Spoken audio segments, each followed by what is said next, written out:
한국인의 암 중 2위, 여성 암 중에서 1위는 바로 갑상선암인데요. 지난 12년간 연평균 23%의 폭발적인 증가율을 보여왔습니다.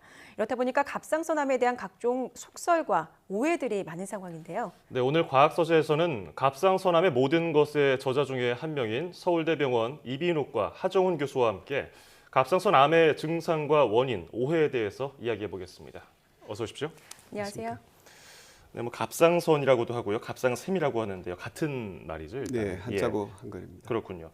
갑상선이 뭐고요? 우리 몸에서 어떤 역할을 하고 있었습니까? 네, 갑상선은 목의 한 가운데에 그 두 덩어리로 나비 모양처럼 위치하고 있는 내분비 기관으로 우리 몸의 가장 큰 내분비 기관입니다. 예. 갑상선 호르몬을 분비하는 기능을 하고요. 갑상선 호르몬은 우리 몸의 대사를 조절하는 체온을 유지하는 기능을 하고 있습니다. 우리나라 암 2위가 바로 갑상선암이라고 앞서 소개를 했는데 왜 이렇게 갑상선암이 증가를 하게 된 건가요? 아마도 갑상선에 대한 건강검진을 많이 하면서 증가한 면이 가장 클 것으로 생각합니다. 그렇군요. 건강검진을 하게 되는데 이 종류하고 증상 또 원인 좀 세세하게 들어볼까요? 네, 갑상선암은 크게 네 가지로 분류합니다. 가장 흔한 것이 유두암이라고 하는데 우리나라 환자 중에 97% 정도가 유두암이고요. 가장 이제 예후가 좋다고 알려져 있습니다. 그리고 두 번째는 여포암인데 약 3% 정도 차지하고 있습니다. 다음으로 수질암이라고 있는데 수질암은 수술 외에는 좋은 치료 방법이 없기 때문에 예후가 좋지 않습니다만 우리나라에서는 상당히 드문 것으로 알려져 있고요. 가장 예후가 좋다고 알려져 있는 것은 역형성암 혹은 미분화암이라고 합니다. 저희 병원 연구 결과를 보면 일반적인 미분화암 같은 경우에는 5년 생존율이 20% 정도인데 조기에 발견된 경우에는 5년 생존율이 약 90% 정도로 나왔습니다. 대부분의 암이 그렇지만 상당히 커지기 전에는 갑상선암은 특별한 증상이 없습니다. 크기가 많이 커지면 환자 스스로 목에 혹이 만져져서 오시기도 합니다. 갑상선 후두, 기도 가까이 위치하고 있기 때문에 갑상선이 진행하면 목소리가 나빠진다든지 숨쉬기 힘들어지는 증상이 생길 수도 있습니다. 이 경우에는 상당히 많이 진행한 상태라고 볼 수 있습니다. 갑상선암의 원인은 잘 알려져 있지 않습니다. 확실하게 알려져 있는 갑상선암의 원인은 방사선 조사인데 어릴 때 암 치료를 위해서 목에 방사선 치료를 한 경우에 확실히 갑상선암이 흔하게 발생할 수 있습니다. 예, 앞서 저희가 소개하면서 12년 동안 연평균 23% 증가했다고요. 갑상선암 발병률이. 근데 이게 갑자기 어떤 뭐 바이러스가 퍼져서 그런 것도 아니고 뭐 진단 때문에 그렇다는 말들이 있어서 그 기준이 좀 바뀐 걸로 알고 있거든요. 어떤 이유 때문에 바뀌었고요? 어떻게 바뀌었습니까? 예, 아무래도 건강검진을 많이 하면서 이제 진단을 많이 하게 된 것이 가장 중요한 갑상선암 증가의 원인이고요. 그래서 아시다시피 갑상선암은 과잉 진단, 과잉 치료에 논란이 있습니다. 이것은 우리나라에만 있는 현상은 아니고요. 전 세계적으로 퍼져 있는 현상인데 그 갑상선암을 진단하고 치료하는 의사들이 그래서 생각을 조금씩 많이 바꿔가고 있습니다. 예를 들면 미국 갑상선학회의 가이드라인이라는 것이 있는데 가장 세계적으로 영향력이 큰데 2009년 가이드라인에서는 5mm가 넘는 갑상선의 결절, 혹을 말하는데 혹이 있으면 암인지 아닌지 여부를 검사하고 수술을 고려하는데 암으로 진단되면 갑상선을 전부 다 제거하는 쪽으로 치료를 권했습니다. 그런데 2015년 가이드라인에서는 과잉 진단, 과잉 치료를 피하기 위한 방편으로 그 기준을 5mm에서 10mm로 임의로 올렸습니다. 그래서 치료를 시작하는 기준을 올려서 불필요할 수도 있는 수술을 피해보자 하는 것이죠.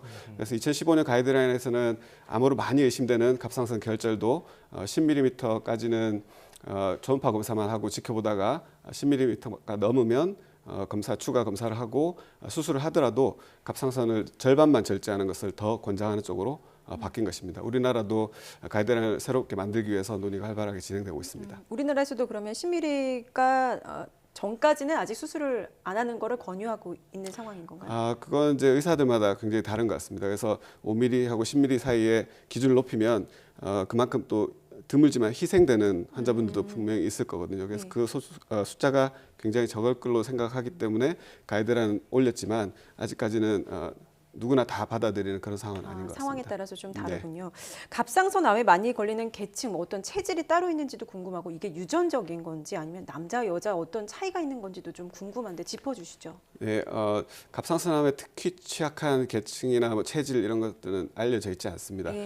남녀 차이는 상당히 뚜렷한데 여자가 남자보다 5배 정도 더 많이 갑상선암이 발생하고 있습니다. 그리고 예전에는 남자의 경우에 갑상선암의 예후가 더 안 좋은 것으로 알려져 있었는데 최근 우리나라 통계에서는 거의 차이가 없는 것으로 나오고 있습니다. 그리고 유전적인 것은 이제 가족 중에 누군가 갑상선암이 있으면 다른 가족 구성원의 갑상선암이 조금 더 호발하는 것으로 그렇게 알려져 있습니다. 예. 저희가 오늘 목요일에 있는 의학 코너가 아니고 과학 서재 시간이잖아요. 그래서 책을 이야기를 해볼 텐데 갑상선암의 모든 것이라는 책의 공동 저자 중에 한 명이시잖아요. 근데 이렇게 갑상선암의 책을 쓰신 이유가 따로 있었습니까?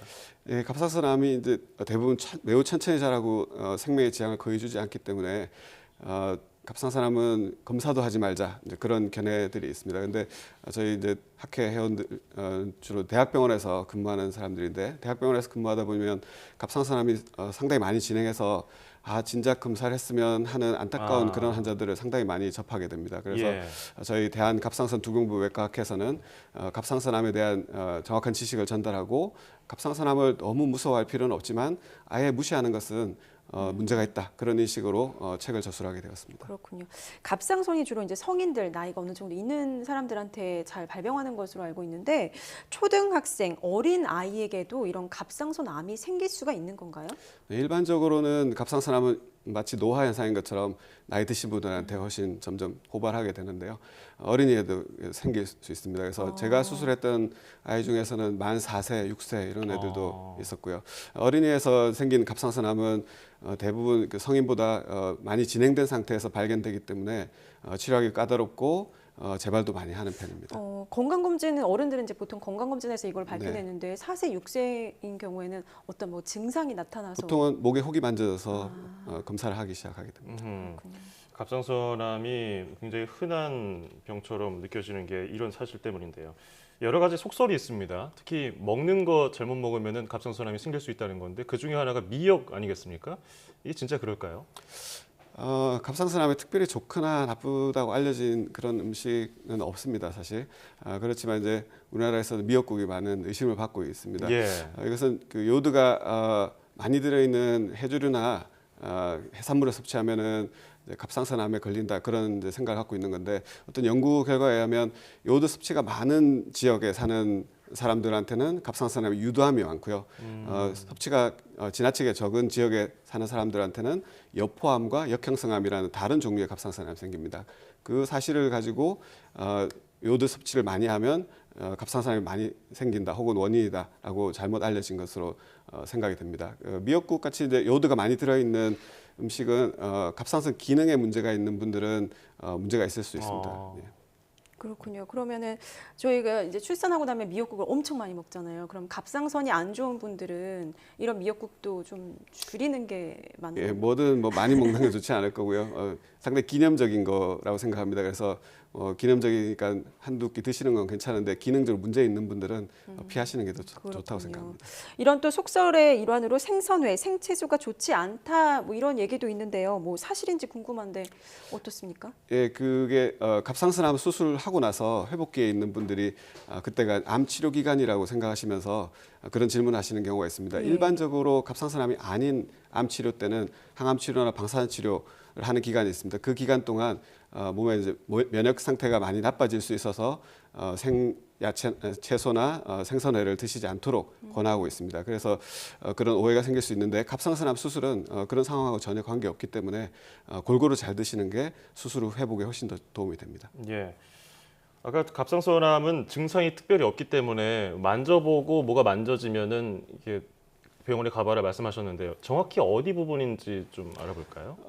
이제 만져서 진단하기는 사실 의사들도 어렵습니다. 어려운데 만지는 부위는 이제 넥타이에 가려진 부위인데 만져보시면은 목 한가운데 제일 많이 튀어나온 부위, 아담의 사거라고도 부르는 목젖이라고 잘못 불리는 부위인데 그 부위보다 한 2, 3cm 아래쪽을 만져보시면 가로로 연골이 하나 만져집니다. 윤상 연골이라고 하는데 그것보다 한 1cm 아래쪽이 갑상선이 이렇게 나비 모양으로 생겼고 그 가운데 부위가 지금 말씀드린 부위에 위치합니다. 그래서 갑상선은 크기가 작기 때문에 그렇게 잘 만져지지 않고요.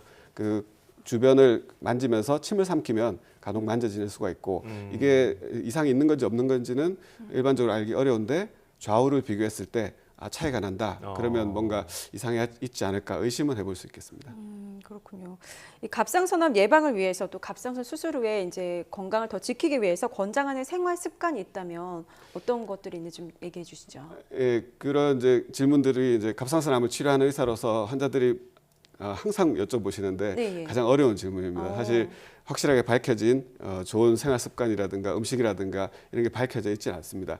그래서 저는 항상 갑상선 수술하신 분들한테 이 갑상선 수술한 거 그리고 재발할 거에 대해서 너무 염려하지 마시고 그 갑상선암으로 잘못될 확률은 매우 낮기 때문에 이번 기회에 평소에 소홀했던 건강에 대해서 관심을 가지시라 그렇게 말씀드립니다. 그래서 이 책에서도 매년 국립암센터에서 발표하고 있는 암을 예방하는 10가지 국민 암 예방 수칙을 소개하고 있습니다. 금연, 금주, 운동, 균형 있는 식사 그런 내용들입니다. 예. 너무 걱정할 필요도 없고 이런 오해에 휩싸여가지고 걱정할 필요는 없겠고요. 그렇다고 너무 간과해서도 안 될 것 같고 그 건강 관리 잘하면서 건강 검진 잘 받으면 될 것 같습니다. 자, 지금까지 갑상선암의 저자, 갑상선암의 모든 것의 저자 서울대병원 하정훈 교수와 함께했습니다. 오늘 고맙습니다. 고맙습니다.